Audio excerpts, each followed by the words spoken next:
We're at Module 10 in L.S.I Investigation, Prima Facie Evidence. And we're going to be looking at discovering evidence of my social design. Again, you should have read chapters 23 and chapters 24. My life scene, my social evidence life scene, parts 1 and parts 2. Remember again, read the Lockhart principle as it applies to the life scene, because it's so important. It reminds you that in every part of every day, in every association you have, you're leaving social evidence. Again, remember that that evidence that we're looking for is evidence of your strengths, the very best of who you are. At the beginning of this chapter, we ask you to write down your 5 signature strengths.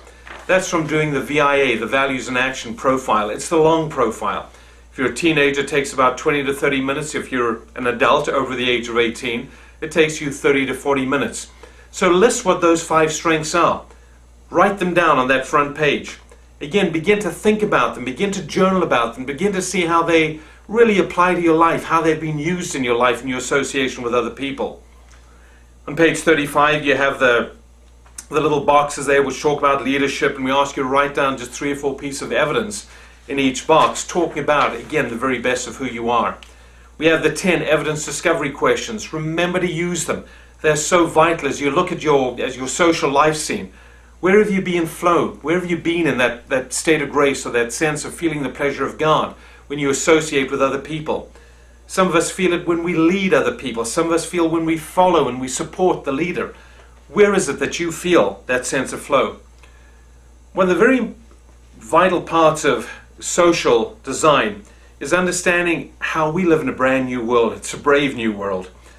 I read just the other day, but in England, a new study that essentially said that teenagers are now spending almost the majority of their world in a virtual world.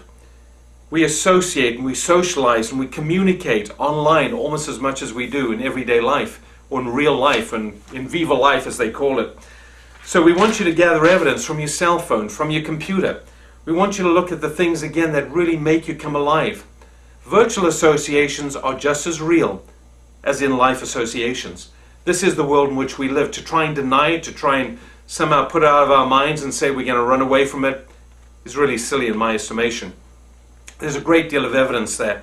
When you look at your cell phone, I shared evidence from my own children's lives in the chapters that you've already read.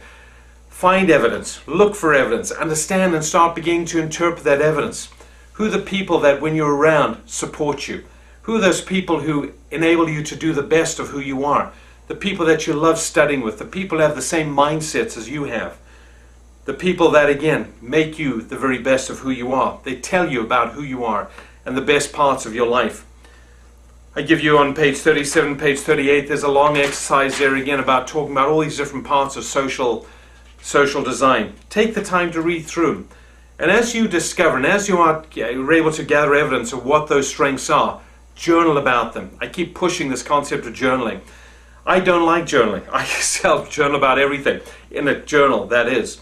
I have a yellow legal pad that I take around me almost all the time. I go through probably 1 legal pad a week.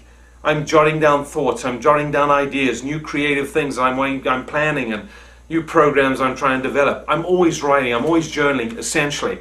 It doesn't have to be in the journal that you were given. It can be in an online blog if you want. It can be in your Facebook page. Share with people on your Facebook page what you're learning in this course. Let them know what you're discovering. It's a great place to share, but it's also a great place to be held accountable for what you're doing and who you are as well. We also ask you about introversion, extroversion. Do you love living on the big stage? Do you just love to be behind the scenes? Again, remember, there are a lot of evidence application and follow-through exercises. What I want to highlight for you again is to go back to that element of contamination. Remember, in terms of contamination, even when you discover the very best of evidence, and in terms of your social evidence, you can use the very best of who you are. You can use leadership, which is a social strength and social capacity, to lead people to bad places. You can use that leadership to hold people down. You can use that leadership to not allow people opportunity when you see that they have strengths. That's evidence contamination. It can be hanging around people that take away from you, people that steal your joy, people that steal the ideas that you have, people that just don't support you and don't encourage you to be the very best of who you are. There are many different elements to social capacity and defining social evidence and evidence of strengths.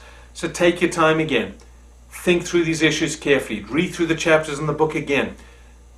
We want you to discover evidence. Evidence that does not lie. Evidence that when you follow it helps you discover who you are and what your purpose in this life is.